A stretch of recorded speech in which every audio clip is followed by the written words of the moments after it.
Lorsque les enfants de Dieu auront une véritable et profonde conviction du péché du monde, une véritable et profonde conviction de son péché principal, celui d'avoir rejeté Christ, l'Esprit pourra alors se servir d'eux pour convaincre le monde de péché.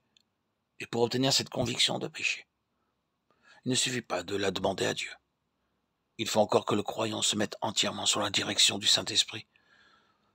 Nous ne saurions trop insister sur ce fait que les divers dons de l'Esprit dépendent de sa présence dans le cœur, de la conviction qu'il apporte que Christ a donné sa vie pour détruire le péché. En prononçant ces paroles d'une portée sans limite, il sera en vous. Jean 14, 17. Notre Seigneur nous ouvrait là les trésors de lumière, de sainteté et de force que nous apporte l'Esprit. L'Esprit est la vie même de Dieu. En entrant en nous, il devient notre vie. Et c'est selon que cette vie divine prend plus d'empire que l'Esprit peut agir à son gré.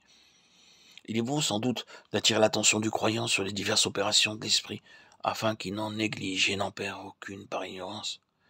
Mais il est encore plus nécessaire qu'il saisisse toujours mieux cette vérité. Que votre vie soit celle de l'Esprit et aucune grâce ne vous sera refusée.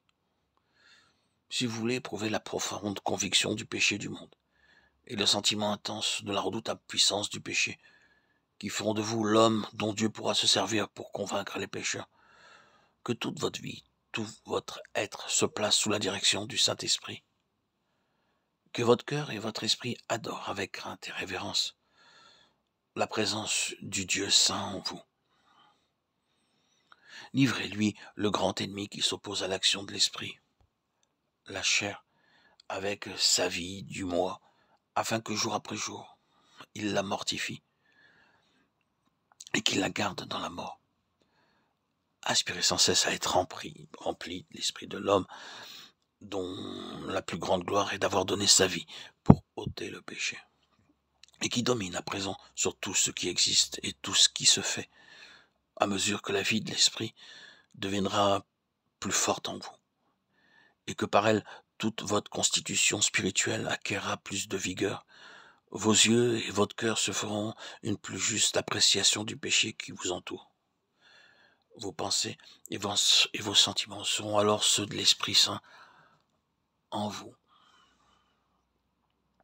Une profonde horreur du péché, une foi vivante en la rédemption, un sérieux amour pour les âmes encore plongées dans le mal, le désir même de mourir, s'il le fallait, pour sauver les pécheurs, feront de vous l'instrument dont l'Esprit pourra se servir pour convaincre le monde de péché.